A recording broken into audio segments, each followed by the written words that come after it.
We have R Raghunandan also joining us. We'll go back to our viewers, Headlines Today callers who are calling us with their story, why they had to pay that bribe.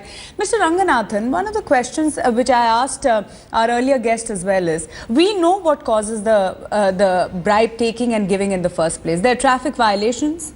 As far as bribery is concerned, which has seen the maximum number of bribe taking or giving incidents. Number two is if you want to get a passport. Why can't there be mechanisms set in place which make sure that you have a mobile application or you have some other system in place which makes sure that this process is just completely redundant? Reduce corruption. Actually, if you look at corruption in a city perspective, there are about 40 to 50 services in a city where there can be petty corruption, and they relate to the police, to traffic, to car registrations, and a lot relates to land, to registration of properties, getting your khatas and so on and so forth. Now, if you analyze why citizens pay bribes, there are several reasons, and the most important is they fear something, they fear the unknown.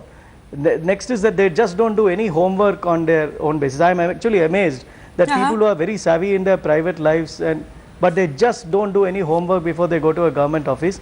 Actually, if you look at it, the government has done quite a lot. I'm not saying that one party or the other has done, but 15 states have passed Right to Services Acts, which actually punishes people if services are not delivered within a particular time.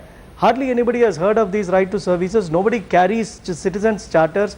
I help people all the time to avoid paying bribes. And I tell them very simple, the tricks are very simple. Be confident, look people in the eye, don't show them unnecessary respect, don't call people sir, don't worry that you are going to be troubled, and you must do your homework, you must carry your documentation, and you must ask very clearly why you should be paying something. And people actually avoid paying bribes.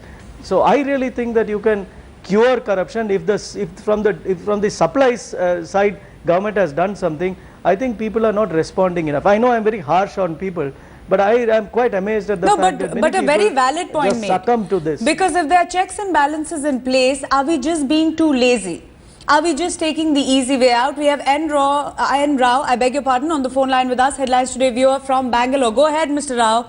Have you succumbed to the easy way and paid a bribe to get through?